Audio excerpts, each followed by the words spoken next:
men, then you've been let this dance. So go, leave me, run like you've never run before.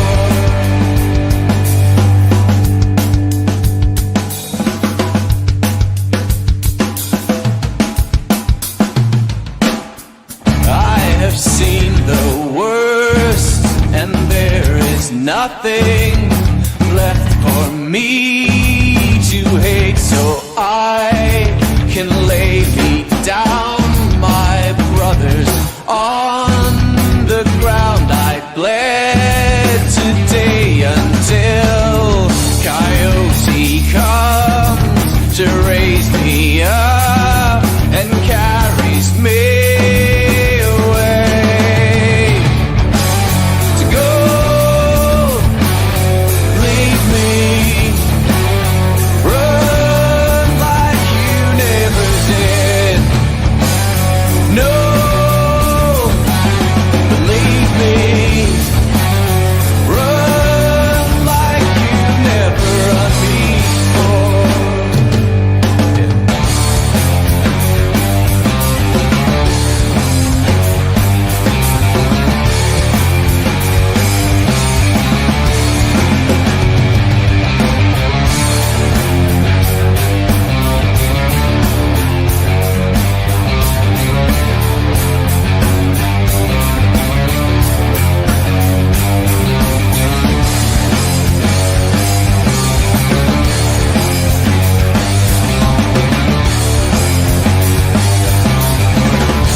Hello, how are you doing? I'm good, how's you? I'm very well, thank you. Shall you do the welcome, or do you want me to do it? Sorry, I was just going to refer to it yourself, but I do want to welcome to the Scottish Rugby Podcast. I would say good evening in honour of Craig, because he's no here, but this may be a different time that you're listening to it. Something has gone very wrong.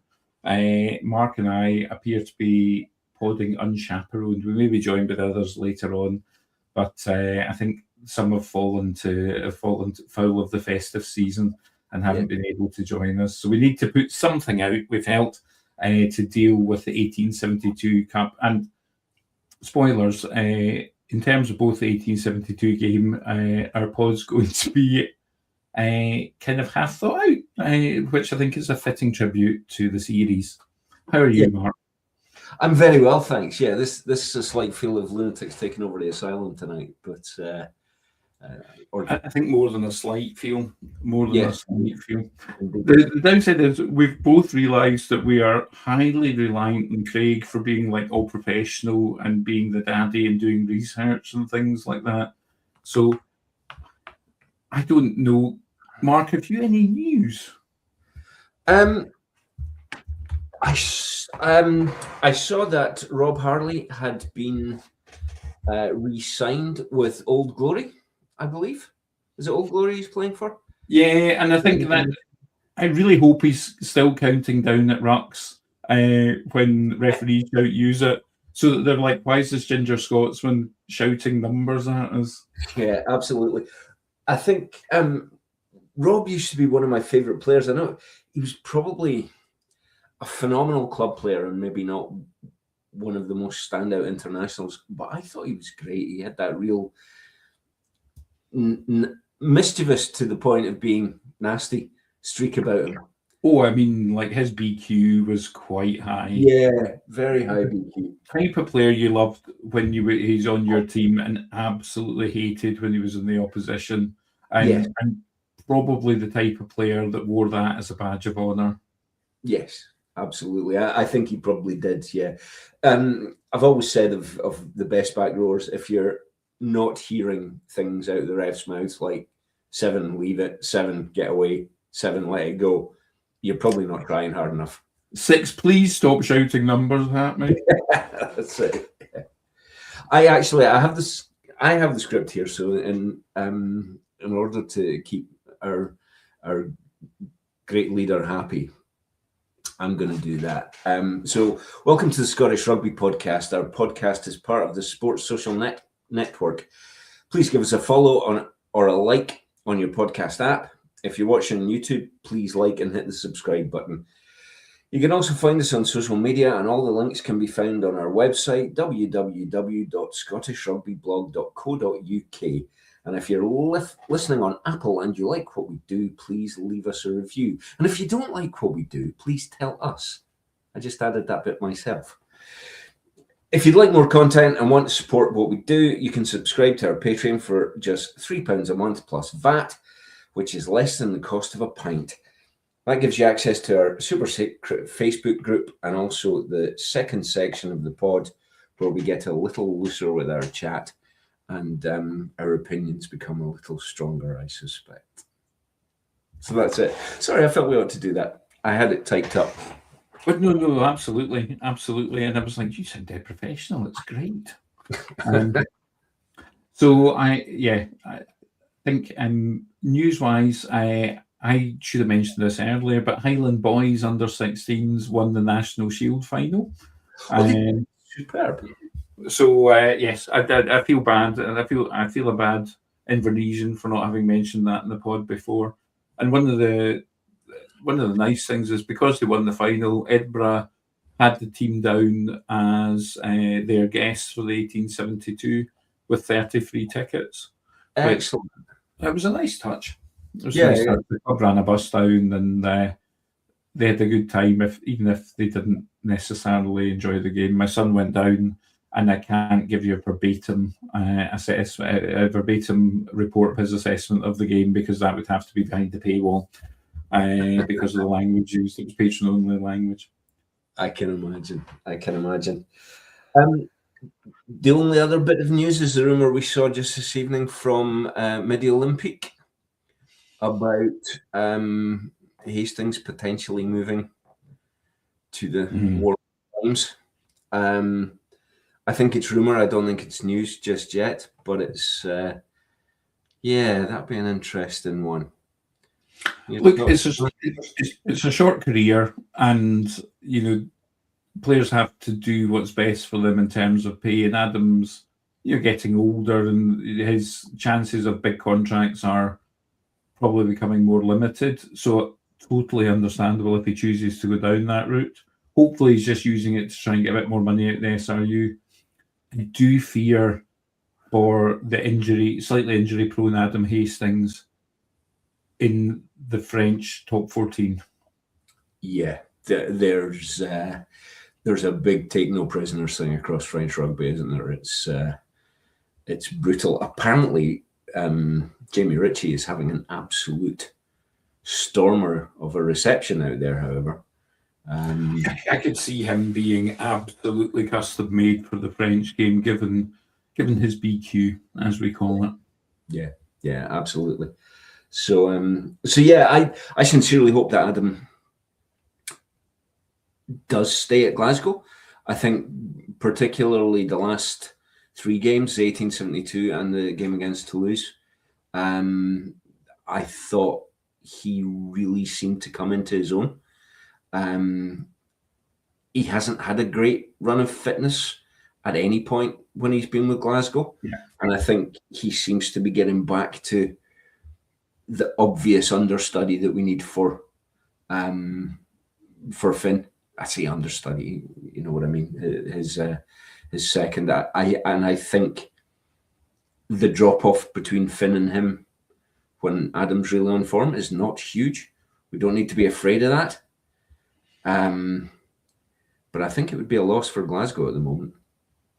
Yeah, particularly when they've lost Tom Jordan as well. Yeah. And it's a wee bit difficult for Glasgow because they bring through 10s and then the 10s do so well that other teams want them. And we don't have the money to have golden handcuffs. No.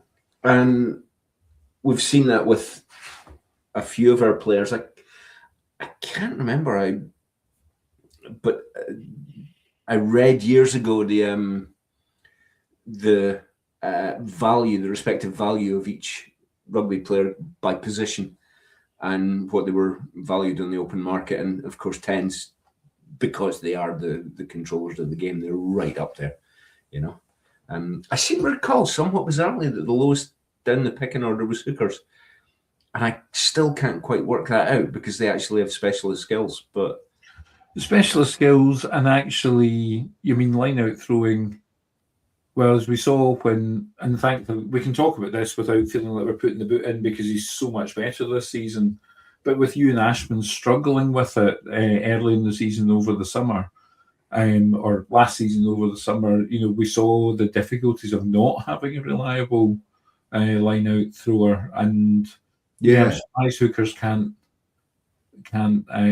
name their price because it is a key skill. Technical position to a degree. Yeah. I mean, all front row is, of course, because someone's in a work rugby group scoffing at the idea that there was dark arts in the front row. You just have to push. And this person played second row. And I was like, that's the most second row coded comment I've ever heard. But if you think about it, you know, front row is how the force from all of your scrum gets transmitted towards the opposition scrum. So shoulder position, getting absolutely set perfectly is how that force is transmitted. And if you can disrupt that force, then if you can disrupt that force, then you disrupt other people's scrum. Absolutely. And I think second row, funnily enough, was one of the highest paid positions because, as the man said many years ago, you cannot coach 6'10". You know, if somebody's 6'5", you're not getting any more out of them height wise. You know. You can coach if they're light enough, you can lift them. Yeah, throw them up.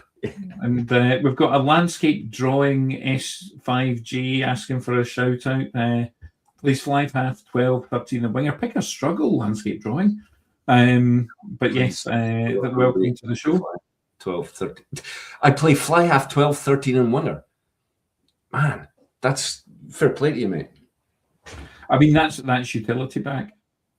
I was going to say, is it Blair Kinghorn? And also, I think you can probably turn your hand to 15 as well, would be my guess. Absolutely, if you can play those positions. Grand. Yeah. Otherwise, hello and welcome to the pod. I don't think there's a lot of news, is there, Mark? Really? No, there's not. I mean, it's a quiet time of year, right? Yeah, absolutely. And I think, obviously, the other news is Edinburgh's injury list, which added Dylan Richardson, possibly Lewis Wells, and others at the weekend. I think Lewis Wells is on return play protocols from an HIA. Yeah, I think he probably got a bit of whiplash when Jamie Dobie made that incredible tackle. Superb tackle, yeah, absolutely. Yeah. And also, I did read, I'm sure I read earlier today that Bowen and Duhan are likely to be fit this weekend coming weekend for the visit to Treviso. And Ashman back the week after, which is good news for all with the Six Nations looming quickly.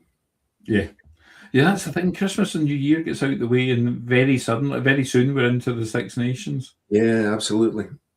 You think there's a lull in international rugby, and then you blink and it's gone away. Yeah, absolutely. Yeah, it seems to have been there's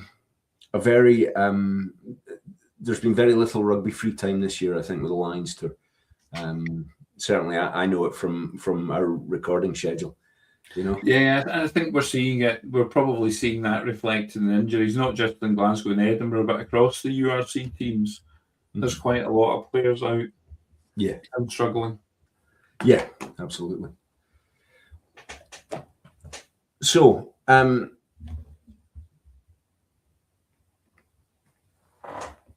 dear, we've got dead air. We were both we were both concentrating on the same message that come in on one of our chats. One of you. Somebody talk. So Usually me not talking isn't an issue, but there we are. So should we move on to the I 1870? think we should move on to the 1872. Should we do it in order of games played and start Yes. with the... I have a confession to make. I've only seen the highlights for the first game because it was my work's Christmas night out. Right. So I was watching the game by the flash score notifications on my phone. My prediction beforehand was it was going to be a grim affair of sort of a bit of a slugfest and not really enjoyable. How did that pan out, Mark? I don't think it's grim on a scale of grim, given a particular value of grim. And when you compare it to the second match, it was actually okay. It was.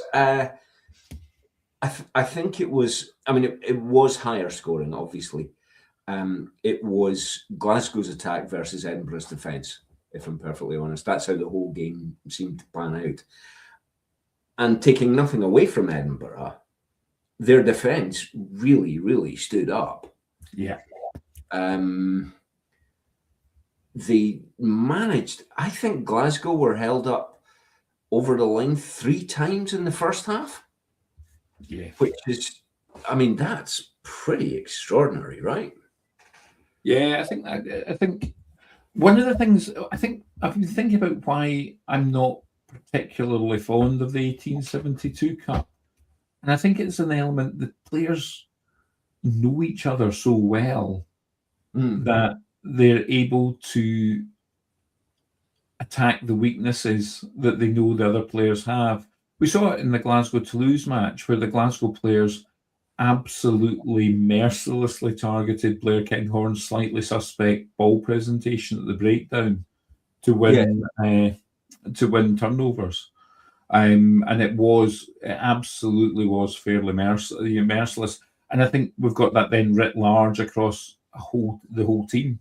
Yes. No, I think that's really valid. They know each other's, certainly the key Scotland players know each other's strengths and weaknesses very, very well.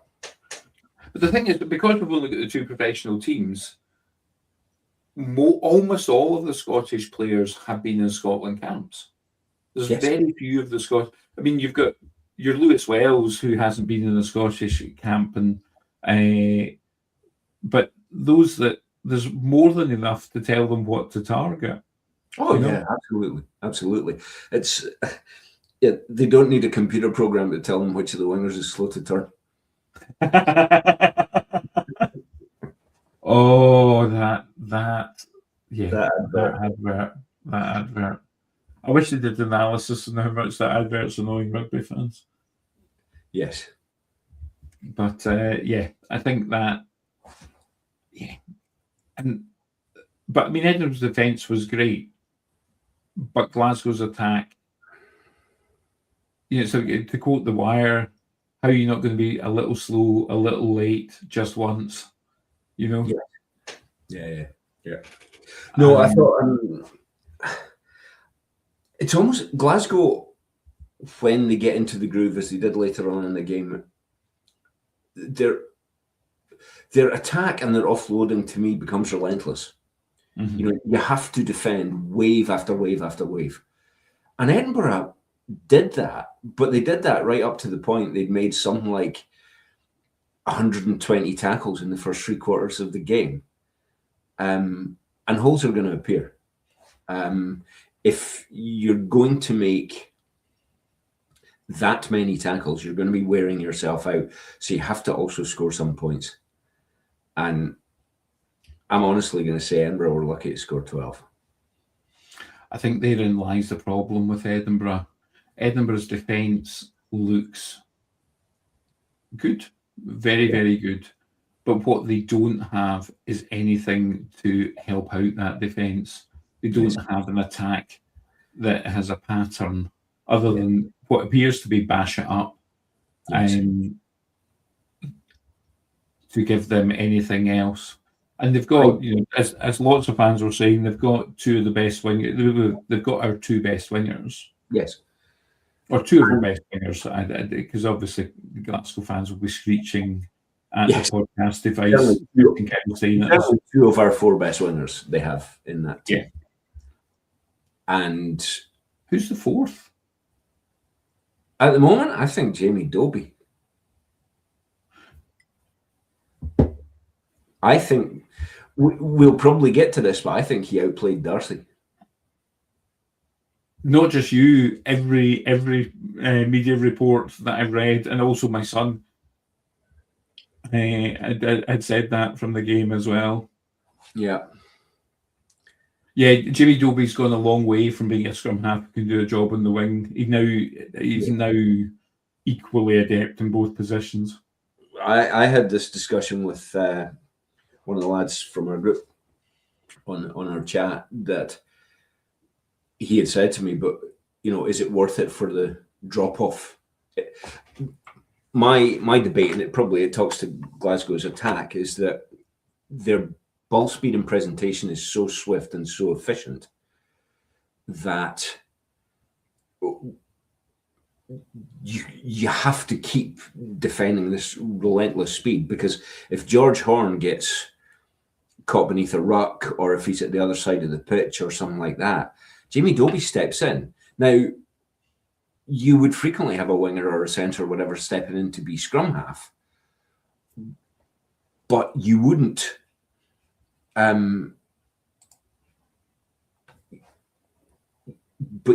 have the quality of service that an actual scrum half gives you. And that does open up attacking opportunities, because if you've got a 6 standing over the ball, what's going to happen is they're going to pop it to the pod next to them to give scrum half time to get above the floor. If you've got Jamie Dobie on the wing at the back of the ruck passing out, then that makes a big difference. Ewan Putilo started life as I never know how to pronounce his first name, if it's Ewan or Ewan or somewhere in between. I always get it, but he started life as a scrum half and did play there a few times for Selkirk.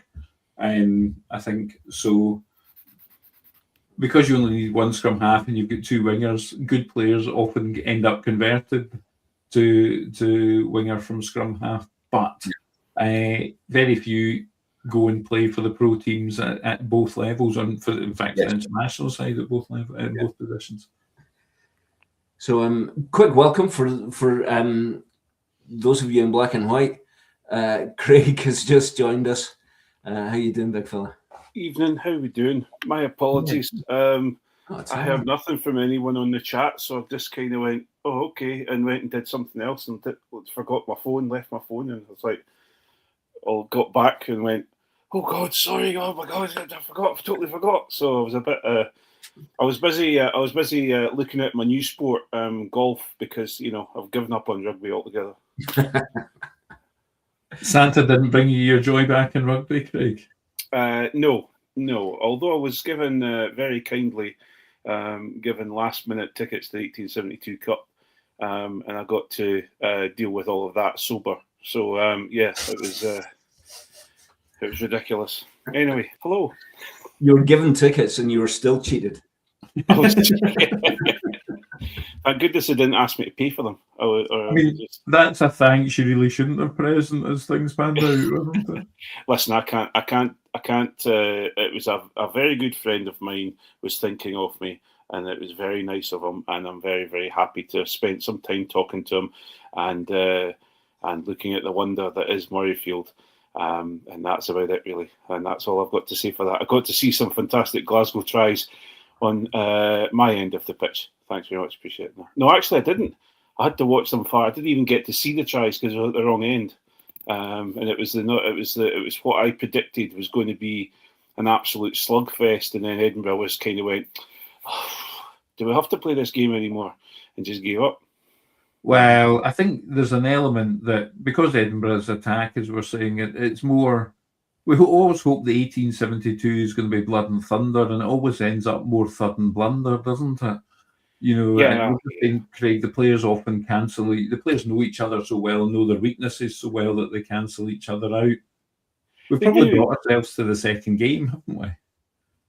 Oh, sorry, right. I apologise. Did you do the first? I'm We- just, We were in the first game, but I don't know if we'd say. I I've just was out in the stumbled in. works now, so I didn't see much of it. It shows No. you that I've not sat in the hot seat for a while. I've just stumbled in and just totally ruined it all. No, we're glad to have a grown up with us, Craig. Thank you. Absolutely, yeah. We were talking about the children let loose and the lunatics taking over the asylum before you arrived. Oh no, the way I'm feeling so- tonight. No, we were talking about the first game, and saying it was a case of Glasgow's attack taking on Edinburgh's defence. But when you make that number of tackles and you get tired, you have to score something. Yeah. And they didn't. And we were actually just chatting about it before you came on. I'm not seeing, the fact that, well, you heard us, we were talking about Jamie Dobie, because, making the point that Scotland's 4 best wingers were on the pitch at that point. Yeah. But 2 of them play for Edinburgh. And if they didn't come looking for ball, they weren't getting any. No. And that's where, if anyone's seen any pictures of Duhan lately, he looks defeated at the moment. And he's not being shown off as much as he usually is shown off as a jewel in the crown of Scottish rugby's attack, because he's not. There's a logjam and there's a problem with Scotland's attack at the moment, and also Edinburgh's attack. Darcy Graham is trying to, again, we talked about this a few years ago or a couple of years ago, that Stuart Hogg, he who should not be named, used to make a lot of mistakes because he just decided to, screw it, I'm going to do this myself. I'm going to use my God-given talent to try and do something here because nothing else is happening. And I think people are starting to slate Darcy and say, oh, Darcy's not the player since the Lions and his injury. And it's got nothing to do with Darcy. Darcy's having to hunt for ball because he's trying to make differences. He's got the weight of Edinburgh's attack on his shoulders because they're I have to agree with what's his name off the BBC podcast, the Irishman, Tom English. We have no attack. We have our centres are completely and utterly. I'm not going to say inept. That's the wrong word. They're very, very good players, but they don't seem to have any improvisation with them. They're kind of workmanlike, aren't they? Yeah, they're just kind of they're kind of good journeymen, and that sounds like I'm slating them, but no, I mean, like, they can definitely do a job, etc. But what there isn't is any spark, but I think you're absolutely right. I did hear somebody saying, and it might have been Tom English. It was probably on one of these podcasts. Somebody saying that Edinburgh were hoping that Musesi Tuipulotu would add that spark. Yeah. But surely bringing in a largely untested youngster just because his brother's really good, is not the best possible planning. We have to hope it wasn't just that. And it also worked for the Greys. Let's say it worked once with the Greys and the Bakersons. He has shown sparks when he was at the Reds he played for. The Queensland Reds, I think he played for. It was one of the Australian teams, and he played well. But the problem we have is, and I'm just verbatim Tom English, but we have a world class set of forwards in Edinburgh, and we have a mixture of youngsters and journeymen in the backs. And the problem you have is that we've got 2 world class wingers who are being denied the ball, and they look. Everyone. We all scratched our head, and we're all talking about Duhan and how Duhan just seems to turn it on when he plays for Scotland. Now he turns it on because Finn Russell's getting the ball to him. Yes. Yeah. And you saw Duhan, and I didn't see much of the first game, but the second game obviously I was there. But we saw the close-ups of Duhan getting taken off, and he's shaking his head as he's getting taken off, and it's because he's getting no chance to actually do anything. Yes. Yeah. And okay, fair enough. Duhan has to basically have a 50-yard run up to do anything. He doesn't seem to have the twinkle toes of Darcy Graham, who can step someone in a phone box, but he does like to go sideways when he's getting defended against well. But we just, I think Sean Everett seems to think that what we're going to do is we're going to bludgeon the door down and then sweep up the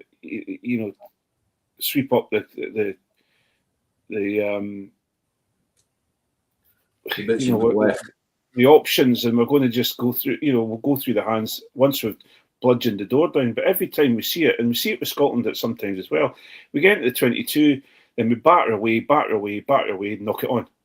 Batter away, get turned over. And dare I say, that's a very South African tactic. But they've got, the South African national team have 2 packs worth of absolute behemoths. We don't have a Peter Seth du Toit. No. Very few people do, to be fair. The man is a bit of a marvel. But I think as well, we spoke about it last season, even when Edinburgh were playing well, that their attack seemed to be the equivalent of the Marx Brothers movies, where the script just said Harthill does something funny, and for Edinburgh it was Darcy does something brilliant. And the problem is, if we've spotted it, so have all the defence coaches, and it's just like, just make sure Darcy's got no space when he gets the ball. But this is where you had Blair Kinghorn, and you had Darcy, and you had Duhan. Now Blair Kinghorn, no matter what anybody says about Blair Kinghorn, John and Johnny maintained, they said, never said anything bad about Blair Kinghorn as a fullback. They absolutely did.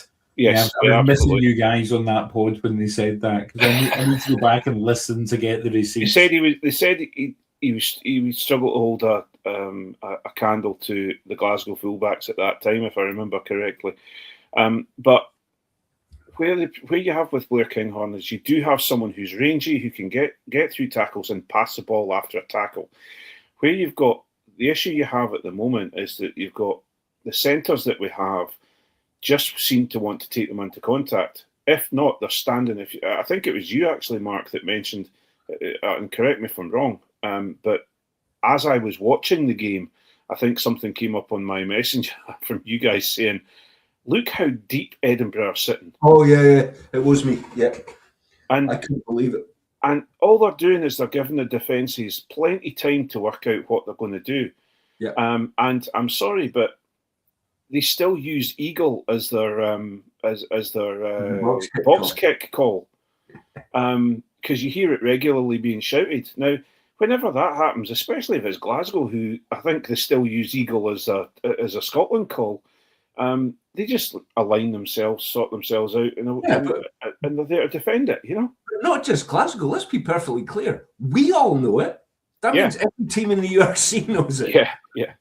So again, if it's reached us, then we can be confident every other team knows the call. Yes, exactly. And there's something to be done about playing with it. I remember in the 2003 World Cup final, England lined up with Mike Tyndall at 12, and the opposition basically set up because they thought crash ball, and then Tyndall booted it in behind them, and and there is something about playing with that, calling eagle and then doing something different off it. But they don't. It's probably time to, the con's gone long enough if that's what the plan is. The issue of their depth, you're absolutely right. And I can't remember, I think it was it the first game or the second game? But at one point Edinburgh had got the ball in broken play on the Glasgow 10-metre line. And they passed it through 3 sets of hands standing still before it went to Darcy, who'd come in field. Mm. But he was 5 or so metres inside his own half. Yeah. So absolute static ball and 15 metres back the way. So he just gets cut in half, right? I just couldn't. It was schoolboy setup. It was. I was going to say really that's good. coaches screaming at under-16 teams, not the coaches Exactly, screaming at under-16 teams, but it's coaches feeling disappointed and wanting to talk about their feelings. Because they don't scream anymore. Yeah. Well, they shouldn't, to be fair. And that you're wondering why I'm not a rugby coach. I just, it's this old. Just prior to me getting the opportunity to come on this podcast, I wrote a thing, and if you go back to go onto the Scottish Rugby blog, you'll see a piece written by me about Richard Cockrell and his and has he dulled down Edinburgh's attack, and it's happened again. And why are we not learning that we have to have a dominant attack along with a dominant back? And I think we all could have written this script. We all knew what was going to happen. We all knew that we were going to get to a point where they were going to bring on the bench and Glasgow would tear them apart. And okay, fair enough. We've got some youngsters coming on, and I love the fact he's playing some youngsters because we absolutely have been needing them, and we've been needing a bit of work, on that side of things. We need to bleed all of our youngsters, but you can't just bleed all of our youngsters off the bench, and it just. I think Franco. We talk about, the first game ended up 24-12. I think I was highly amused by the interview with Everett at the end. And they said, do you know what you have to do to win the second game? He said, yeah, we need to score more than 12 points. And I immediately went to, no, you need to score more than 12 points more than Glasgow. Yeah. You just need to score one more point than Glasgow to win the game, to be fair. Indeed, to win the game, but to win the 1872. He had to overcome an aggregate of 12 points. Good point well made. Yeah. So he did need to score. But that should have been natural to him to think of that. But again, it's this, we have to have a look at, for me, we have to have a look at Scottish Rugby, the setup they have for Edinburgh, and where they want to go with Edinburgh. Because we are at a situation where everyone's crying out for a couple of We've been raping since the age. A couple of exciting centres, or at least one exciting centre, to give us a bit of life. But that's what I would rather we have is somebody that's not Scottish qualified who'll come in and play in the dark days and liven up our backs. I think that goes against the sort of whole thrust from Nusifora, doesn't it? Because that was the argument for Henko Venter and players like that. Yeah, and that's the problem I have. That's what I was about to say is that we have to see what are Scotland trying to do with Edinburgh? What do they want to do with Edinburgh? Because they can't play if they are going to play the way that if they're going to use the staff that they have, as in the players that are all coming through, and use the development players coming through from in the Scottish window, and use all their Scottish qualified players and use their Scotland stars. Edinburgh can't play the way they're playing because we don't have big enough, ugly enough monsters to come off the bench and see a game out in Edinburgh. So at the moment, what they're trying to do is batter the door down in a rather boring, non-attacking way. And for the first 20 to 30 minutes, they're looking okay and they look decent, and then they start to tire. And then they start getting injuries, and then etc. And what I will say is Glasgow did their best to take people's heads off. And there was if I remember correctly, and Holly Davison didn't go and look at it, but Darcy Graham was taken out by a shoulder from, I think it was Sam Talakai. Talakai, and it was right in front of us, and we saw him, and he stepped into him. It wasn't but it was just waved away, and no, there's nothing to be seen here. It's a rugby incident because Darcy is very short. Yes. I mean, how are they not meant to have him in the head because he's quite wee? I didn't get hit in the head, but he got shouldered.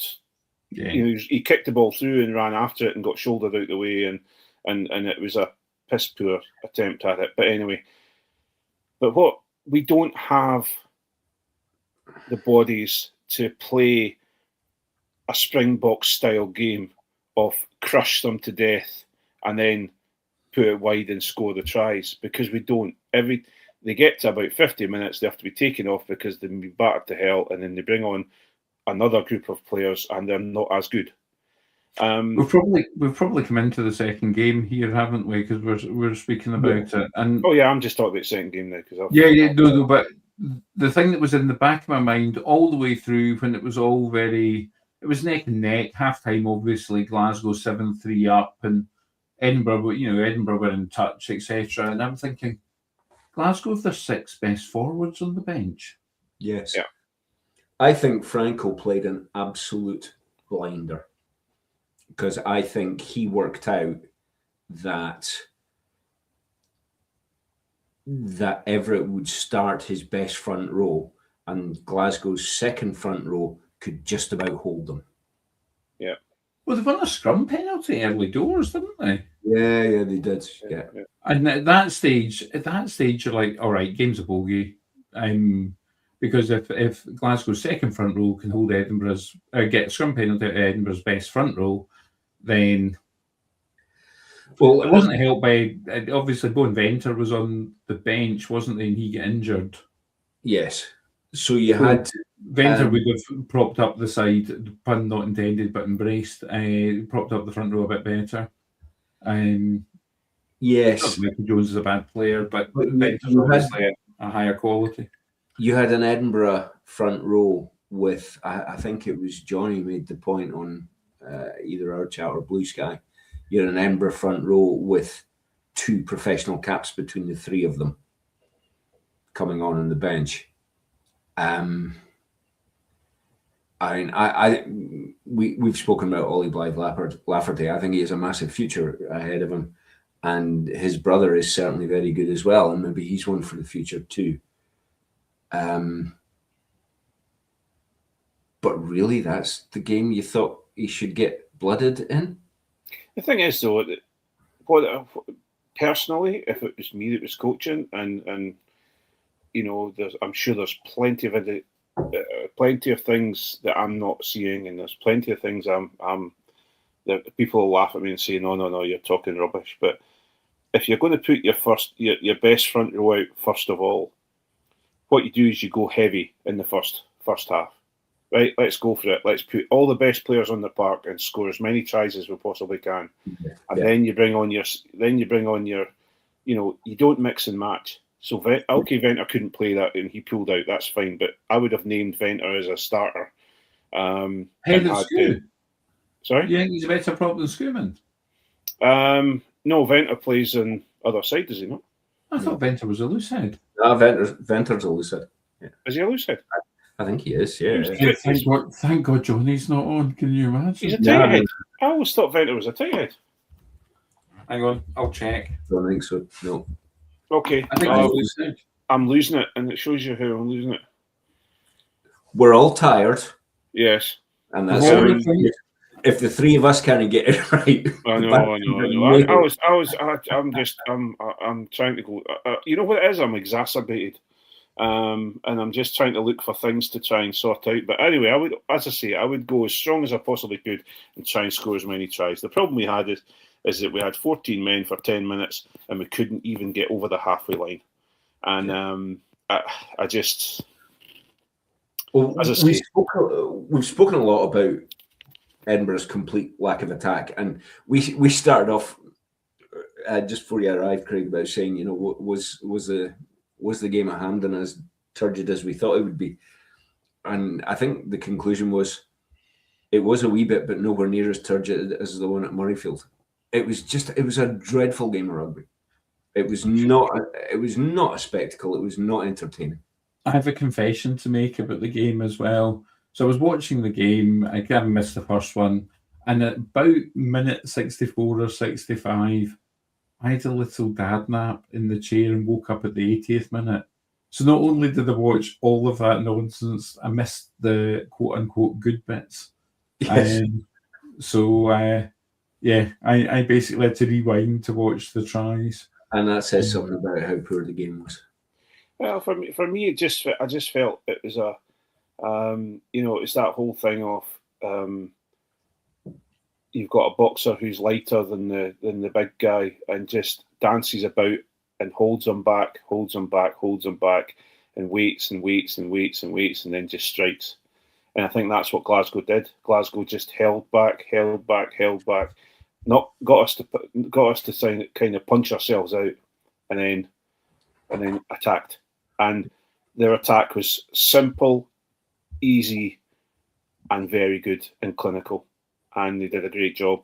And that try that Jamie, I think it was Jamie Dobie scored at the end, where he kicked through and ran at the ball. There was nobody there to defend.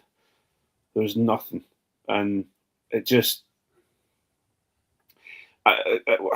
I've just got, I would put my head in my hands if I really wanted to feel stressed, but I'm not going to. I just think it's at this point now.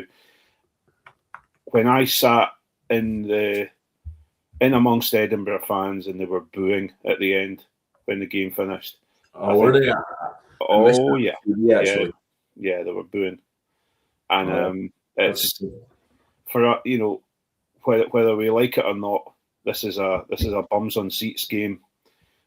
This is how they earn their money, by putting bums on seats. And I was talking to my best friend who invited me down, and a couple of his friends that were with his other friends that were with him, and we talked about it. I said, we really must go down to a couple of Friday night games. And he said, what, travel down for Fife, take the time, pay the ticket price and watch that? And I went, yeah, okay, fair enough. And it is that point of it's bums on seats, and if they're not going to do something, they need to get themselves sorted out to keep, because they were doing well. They were bringing a lot of people into the Hive and creating a real home for Edinburgh, but they're now at a point where they're starting to ruin it. That was really striking, actually, because I've seen on Facebook and a lot of the Edinburgh Rugby's posts, there are a lot of people commenting on how much the game cost and how much it cost them to get there and be there, and how little value they got out of it. And there's people saying they won't renew their season tickets. Now, I know a lot of these people, having interacted with them on the forum, and I think the most striking thing to me was these are they're on the more rugby values side of supporters. They're not the usual suspects shouting for a coach out or saying that the game's bad. These are people that sort of would naturally not be thinking that about the sport, not be wanting to ape football and things like that. So I think it is really striking that these people are commenting on Edinburgh Rugby's own posts, not even in fora that aren't officially accessed by the pro club teams, but actually Edinburgh's own Facebook page, and they're telling them they're not going to renew their season ticket unless something changes. Well, I met a friend of the pods and a significant Edinburgh fan outside after the game, and we both looked at each other and shook our heads. And I said, "What are we going to do about this?" And he says, "I don't know." And we just were aghast.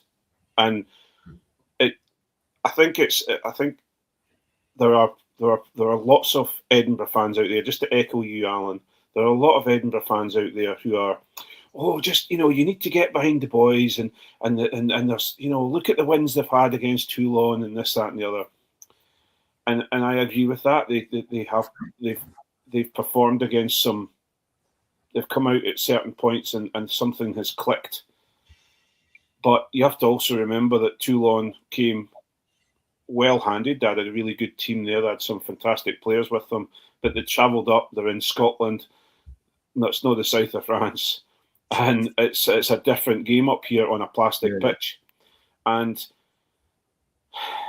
the fantastic wins that they're getting are being outdone by the incredible lows that they seem to be going through, and the stale rugby that they seem to be playing at this moment in time. But what I will say, and I have to say this because Glasgow deserved what they got.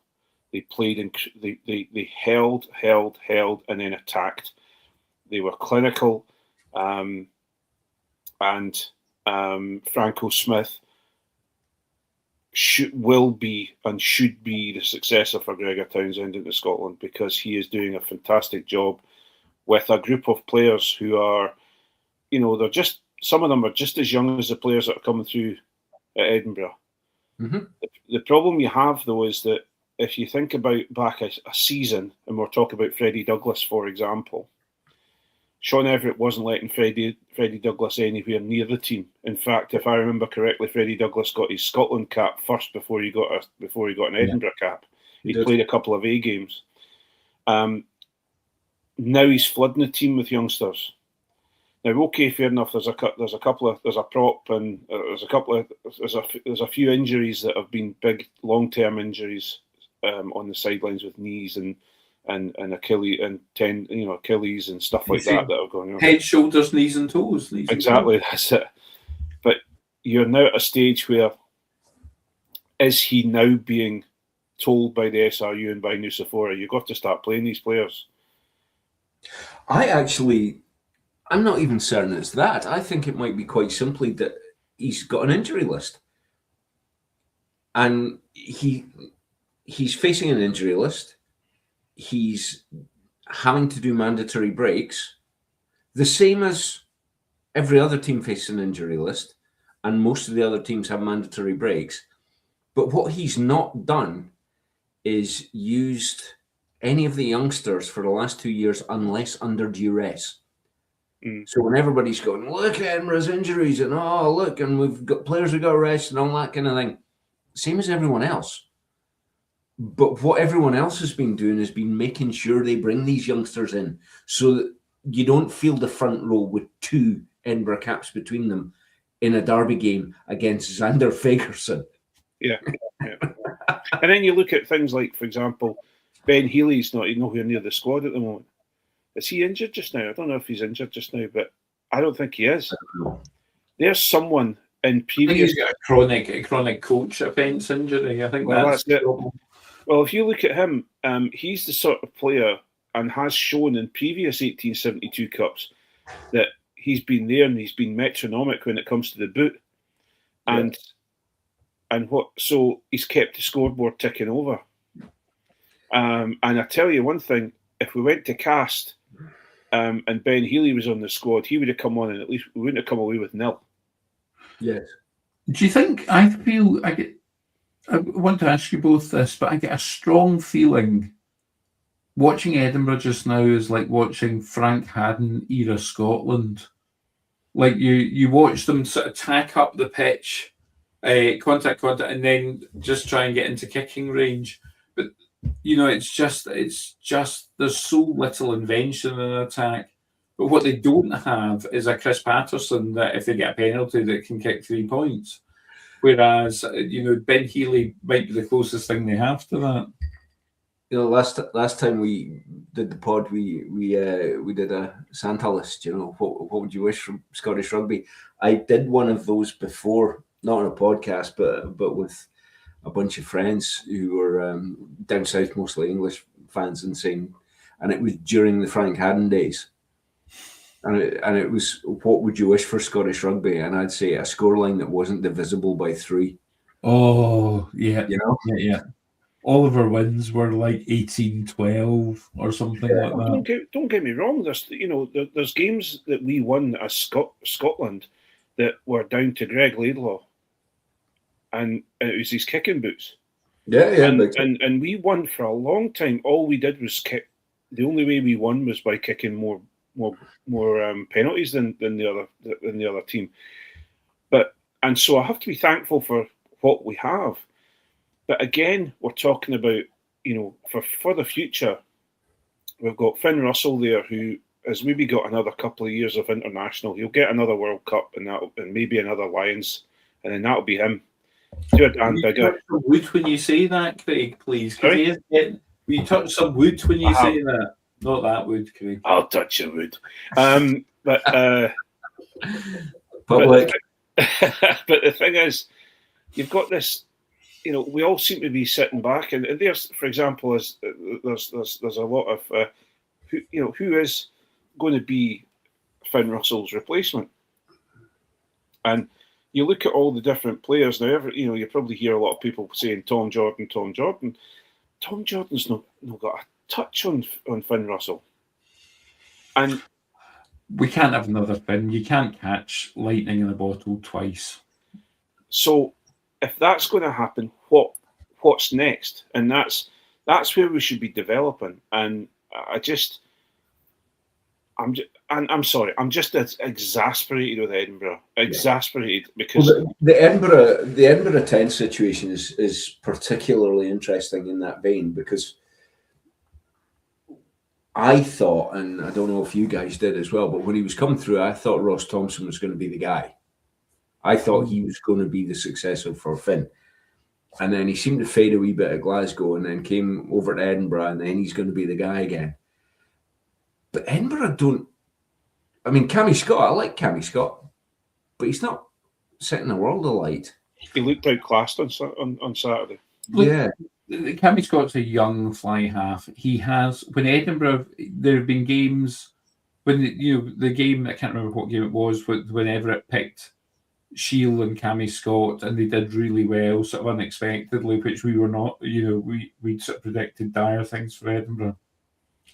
Cammy Scott has done well, and he's been a big part of when Edinburgh played well recently. So we probably shouldn't be too hard on a young flying half having a bad game when the team's having a bad game.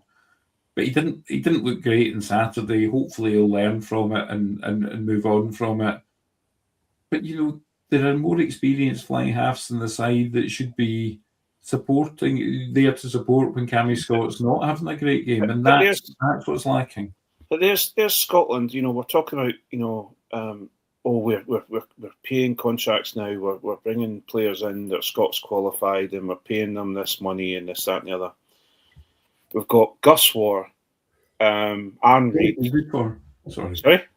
No, I was just doing an Edwin style. Nice, okay, Gus War. What is good for? Just backing your ball. Gus War, Aaron Reid, Cammy Redpath. Who else have we got? They're all down south. They could come up and play for Edinburgh. Sorry, mate.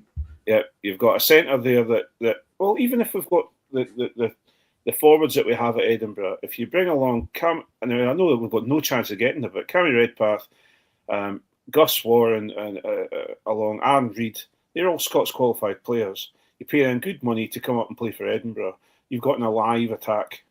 It's someone who can succeed. In Aaron Reid, you've got someone who can succeed. But this is the thing. I think Velicott's. I don't think you need Gus Ward. Velicott's a good scrum half. Oh, I've got no, but you need someone who will go along the same route and give Velicott a bit of oomph, because everybody, Charlie Shield. No matter what anybody says about Charlie Shield, I like Charlie Shield, but Charlie Shield has been developing, and he's the oldest developing scrum half that Scotland have got. Charlie Shield's going to be a great club player, but he's never going to be anything more than that. But he's not a great club player. That's the problem. I think he's going to be a serviceable club player. But you keep saying he's going to be. The lad's 27, is he no? Yeah, something like that. He should be in his prime. Do you know what I mean? It reminds me of what Alex Ferguson used to say about potential. Like, he went to Manchester United and he said this player's not done anything. It's about his potential. He's like, he's 29. Yeah. And I think you can get caught up in thinking what might be and actually not look at what's there. And we're going out and we're spending all this money on all these players to come in, these project players. Bo Inventor, for one of them, we've spent all this money on him, and then all of a sudden, last minute, just before he goes Scots qualified, boom, He's when captain it turns out he really is that good, the Springboks go, hang on a minute. And him, completely unsurprisingly, he takes it. Yeah, fair play to him. I'm not going to, you know. At least the All Blacks aren't going to come for Josh Mackay because they can't pick him because he's playing outside New Zealand. Aye, well. But then there's thing like there's you have these players. I'll tell you another one, Fergus Burke. Fergus Burke is the next Finn Russell, right? Get him up here playing with Scotland players then on a day in, day out. Yeah. I come to Glasgow when Adam Hastings goes off to Montpellier. Well, that'd be lovely, but I don't want Glasgow to have another high-class player to bring in. I want Edinburgh to start getting some, you know, players with a bit of info about them, you know? I mean, on your New Year's wish list, what positions would you have Edinburgh fill if there were 3 positions you could go for? 10, 12, 13. 10, 12, 13. Yeah, interesting. Yeah. I'm kind of... I can't argue with that. Pack's fine. Pack's fine. Back 3 are fine. 9, yeah, you can live with that. 10, 12. I'm happy with someone like, for example, Ollie. I forget his name. Obelisk. Now you've got him coming through on a tight head. He's going to do another Xander Ferguson. Okay, you've got him coming through in the tight head. We can deal with that. You've got some good. You've got a couple of second rows coming through. You've got some back rowers. You look at, Dylan Richardson, who is manner born for a back row player. He really is. He was a back row player, and they've tried to convert him to hooker. But we've got hookers to play. We've got Paddy Harrison. We've got that. You know. Did any of you hear the interview with Dylan Richardson on one of the other pods? No, I didn't hear it. Yeah, interestingly, you never guess who tried to convert him to hooker. Yeah, it was Sean Everett. Yeah, over in South Africa. So it's like open side. You've got these players coming that are playing, and they're doing very, very well. They're doing okay in the forward pack. I just feel we need to. Edinburgh needs to, even if they keep their 10s that they've got, because we've ruined all 3 of them. But we'll just see if we've got. We've played with the toys. Let's just play with the toys we've got. If we could get a couple of centres that will really set us alight, and then have Masesi in the background, who's back. Hopefully comes back from injury stronger and happier. Give me a Cammy Redpath at 12. Yeah, and to create something. To help create. Cammy Redpath would be a hell of a shout. Would you bring Chris Harris back for a season at 13 if he was available? Fuck aye. Oh. No, that's no. I wasn't. That wasn't what you thought it was. That was a New Zealand player that I was thinking of in my head. Falakai. No, you're thinking of the new Scotland's women coach, Foka. That's what it is. But yeah, I would bring in. I've ruined this night. Turning up late and then swearing on it, just completely just. It's fine. I've worked out how to insert a beep easily into the. Okay, thank you. It's like when Cammy used to come on as a guest. Cammy as a guest versus Cammy as a host was very different. Yeah. I missed being a guest. No, I just think that I honestly would get rid of the 2 players that we've got just now and put Cammy Redpath and Chris Harris in. Yeah. Or give me even forget about that's me playing by the rules. Even forget about that. Bring in someone from the Prem or from France or from wherever. That's a name that will play in the darkest winter depths. It's not playing for Scotland. Yeah. Give me someone who's going to come in and someone who's not going to think that Edinburgh is a safe place to go to keep himself ready to go and play for Scotland. Yeah. Look, Shionne's granny cannot be the only woman from Greenock that's married a Pacific Islander. We just need to find people that have married Pacific Islanders and look at their grandchildren. That's what we need to do. My daughter is sharing a flat with a young lady who is from Inverness, but her father is Scottish and her mother is Fijian. What was the first question I asked? Does she play rugby? I think we've probably already done Hands in the Ruck, haven't we? I think so. I think we go out to general public with this and ad free with the whole thing to Patreon. I think it being the season of goodwill to all. There you go. I've come on and moaned about Edinburgh not long enough. Well, I think we've probably covered it off. We spoke a little. I'm trying to think of what we spoke a bit about the second game. It was dire. We spoke a bit about the first game, which was a case of Edinburgh's defence versus Glasgow's attack. The second game we spoke about, which was just a dire spectacle. I don't feel that sad about my dad napping the chair. That's all I'm saying. Even though No, absolutely.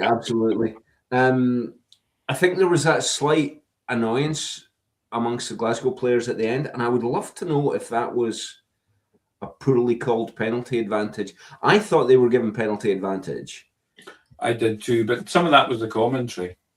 Yes, they definitely seemed to have advantage. I mean, their arm was up.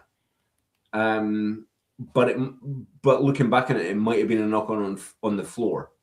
That was my take as well when I rewound it. But honestly, Glasgow didn't deserve a bonus point. They didn't deserve a bonus point. That would have been smash and grab. The second try was deserved. The third try flattered them a bit and was a breakaway from. But fair enough. A fourth try, and I'd have Johnny and John and Ian screeching at me for this, but they didn't deserve it. No, it wasn't a bonus point game. No, I agree completely. They didn't play well enough. Interestingly, we're kind of where we were last season. I'm just trying to find the table as we're chatting here. Yeah. If Glasgow had taken 4 points off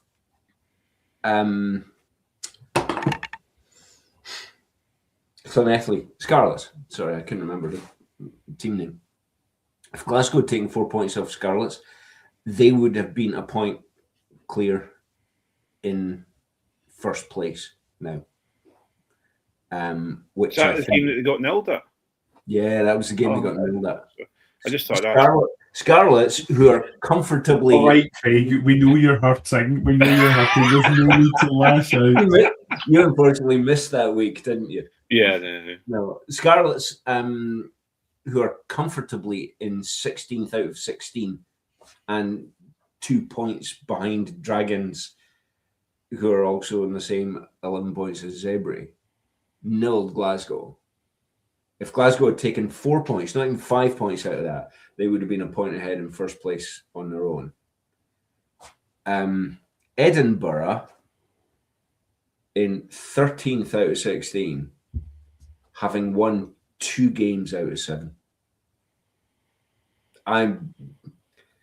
Edinburgh have, and we've spoken about this. I didn't do.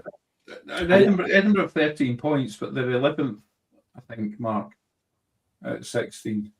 11th, sorry, I beg your pardon, yes. No, yeah, sorry, I've got the. I'm reading it wrong. You're absolutely correct. Yeah. They're 11th out of 16th, so they're 5 off the bottom rather than 3. Whoop. For the budget they have and the players they have, Interestingly, Scarlets are negative 48 points difference. They only have 9 points. 5 of those points came against Glasgow. The game they nilled them. Mm-hmm. And this is a familiar story with Edinburgh, right? Well, they as long as they're in it's eighth place, isn't it, to get into it's 8 the quarters. Yeah. So they need to do better currently than Benetton, the Lions, Connacht, and the Bulls. And I don't think at the moment they're probably fighting with. Benetton are currently in 7th, but and Benetton, we all know Benetton John Anderson, sorry, but we know that Benetton can slap around the best of us. Oh yeah, Benetton. And Zebri, you know what? It's the usual story though. We're going to play a few games. We're going to have a good showing against Bath in the European Cup, but we won't beat them because Bath will send up their second team and then bring on Detroit off the bench or something like that. and then everyone will go, oh, they're not as bad as everyone thinks, and then Zebri will come across and absolutely pump us, and it's just the way it is, and this is it's over and over again. The whole thing they say about if you do the same thing over and over again, that's the sign of madness. Yeah. I think what Edinburgh need to do is convince Andy McDowell to fall in love with them. I think that's the key. That's how they break out of Groundhog Day. Groundhog Day. I see. I was about to say, is it? It took me a while to catch up on that one. It's raining. I didn't realise, but I don't know if that was Andy McDowell. The worst line delivered in any film. That I don't know if it was Andy McDowell. So it was Andy McDowell. Yeah, it was Andy McDowell. Peak masquerading as porcelain was the best review I read of her acting skill. I don't know why Andy McDowell's catching strays in the rugby pod. I know. She'll be googling herself and going, "Hey, who are these boys?" Anyway. So it's got a familiar ring to it the whole season. And to be fair, Glasgow running the risk of missing a home playoff because of a really dumb brain fart is as by the numbers as Edinburgh struggling through the first half of the season. Yeah. We've heard this tune before, haven't we? We have, haven't we? Yeah. I think I'm going to go and drink now. I've not drunk at all over Christmas, but I think I'm going to go and have a drink now. Allan and I started at the beginning of the pod.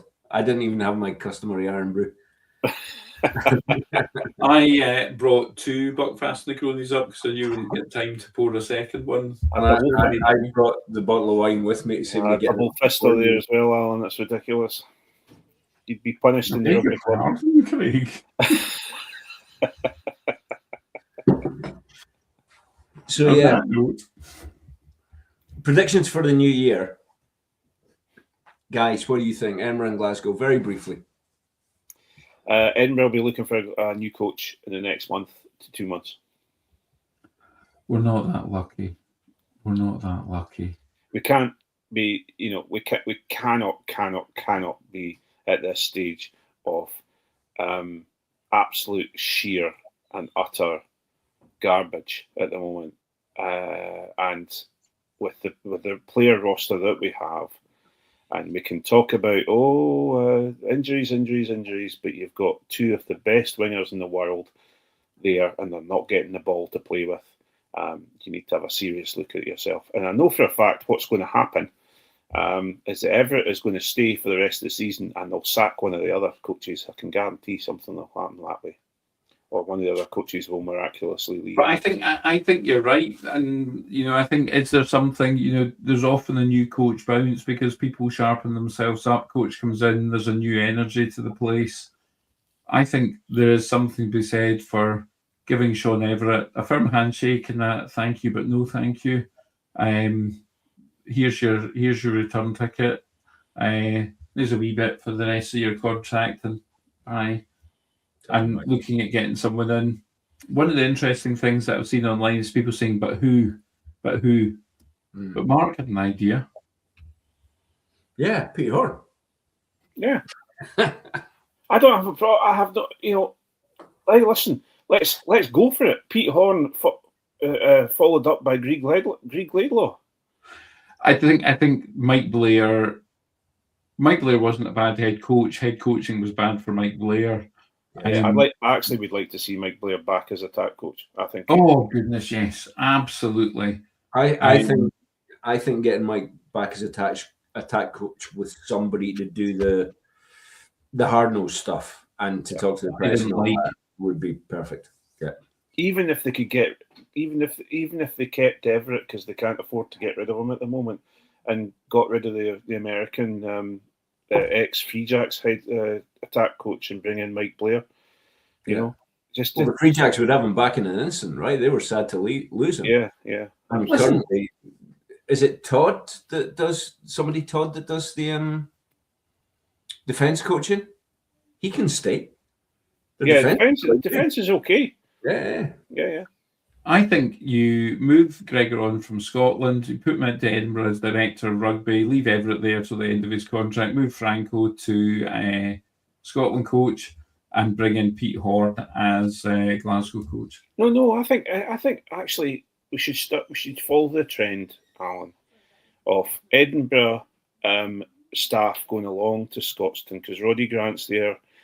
So I think Sean Everett could go along, fill in for Franco, and Franco could come into Scotland. And then if we have to have Townsend, the energy vampire, we can have him. That's not a problem as long as Mike Blair's in there as attack coach. But if you want Sean Everett along from the M8, that's absolutely fine.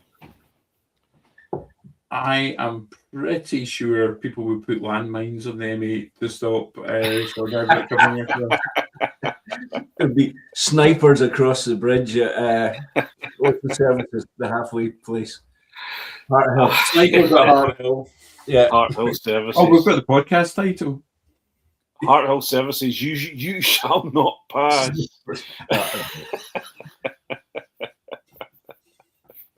Right, I'm going to write that down. Snipers No, at I think Harthill. you're right. So not good enough if they mathematically make the last 8 again, because that's what saved them last year. It's not good enough at all at the moment. They're not going to make the top 8 if they can't sort this attack out. They're only 4 points off it, but with a game in hand. But I agree with. Oh no, actually, no, 5 points off with a game in hand. But they're just not a game in hand against the Lions. the attack. It's just mince. And to be fair, not a game in hand against the Lions, Connacht, or the Bulls. That's why I said they're 5 points off with a game in hand because Benetton have 18 points, and as we all know, they're a Mickey Mouse team. Yeah, apparently they're a Mickey Mouse team. Yeah. So what about Glasgow for the new year? What do we reckon? They'll be there or thereabouts. They're fighting 2 fronts at the moment, which is going to be difficult. Yeah. Sorry, Craig. No. I've got absolutely no place to be shouting over you or talking over you. What were you going to say? Oh, no. What was I going to say? Right, don't stop now. I actually think that you're going to see Glasgow get confused and they're going to try and spread themselves too thin between the two different things, and they're going to get nowhere in both of them. They'll drop down to the Challenge Cup. I think they could have a chance of winning the Challenge Cup, but I think they're going to spread themselves too thin. I think that's a better summary of what I was going to say in fewer words, which is often the case, Craig. I think it's feasible, but I think a lot of it will depend on Glasgow's score against Clermont. If Clermont turn up with their B team, as they might well do because they got beat by, who was it? Beat them at home? Was it Sarries beat them at home? Can't remember. In Glasgow's group. Northampton Saints, wasn't it? No, they're not in Glasgow's group. Yeah. It's Clermont, not Castro. No, it was Edinburgh lost to Castro. Yeah. I think if Clermont turn up with a B team and Glasgow take 5 points off them, I think they might focus on Europe. Yeah. So you might well be right. But then I don't think they'll drop down. I think they'll be going for European respect, and whether that's into the playoffs, even losing in the semis gives them some kind of respect. Yeah. We see the thing is that the big thing for me is that Saracens have played Glasgow before a few times, and with their team that they have at the moment, they have the ability to beat Glasgow easily. They may struggle, but I think there's a good chance they would. For example, if they went 21-0 up against Glasgow, they wouldn't have let another 21 points back in. Yeah, in my humble opinion. But Toulouse are almost certainly the best club side in the world, and it wasn't exactly a Mickey Mouse Toulouse team that came across to Glasgow. Yeah, but they don't play much on AstroTurf. It was blowing a gale. It was a very cold night. You know, everything. Both teams were in the same weather, right? Yeah, everything. Yeah, No, but the sun was shining in Glasgow play at Scotstoun all the time. And if you look at the way Glasgow play, Glasgow are used to having the wind blowing from the west to east through the middle of Scotstoun and the plastic pitch. They'll put the ball down the pitch and they'll chase the ball. They've got. So, I'm not taking anything away from Glasgow. Glasgow absolutely deserved to beat Toulouse, no problem whatsoever. They were fabulous, absolutely fabulous against Toulouse. But I could see another team who play on a plastic pitch, who have a high level of players and are used to playing the European Cup and know where to go in the European Cup to get themselves to a certain level. I think Saracens could come up to Scotstoun and beat them on that particular pitch. I don't know if they're actually playing home or away, but I honestly can't remember. But I'm just saying, and listen, if I have to eat my words, I'll happily eat my words. And Glasgow are European Cup champions, and it'll be fabulous. I think it's something that Scottish Rugby does need, because it can actually show that with the right coach and the right player mentality, etc., that a team can actually do something in Scotland, rather than, with Scottish Rugby meddling as they do. But so it can only strengthen Edinburgh having a strong Glasgow. But at this moment in time, Glasgow are just they're just at the tipping point of being a little bit Finn Russell mercurial. Oh, God, you had to say the M word. Honestly, that's a quid in the doddy jar for you. To be fair, they've played 8, won 6 of them. That's not really mercurial. Yeah, it's mercurial. Look at them; they're all over the place, man. It's just turn it on. What have they won? What have they won? They've got no silver. Oh, they actually have. They've got a hubcap as well. Craig's just suddenly decided to choose violence. I think we should draw this to a close. I'm so freedom. I'm so glad it's very obvious that neither Johnny nor John Anderson are listening to this live, because we've had no messages. So they may both have just had apoplectic seizures and just not be able to reach the keyboard. All right, I think we draw it to a close. That's been a great catch up, and good to have a wee prediction of what we see happening in the new year as well. Awesome. Thanks for your company, guys.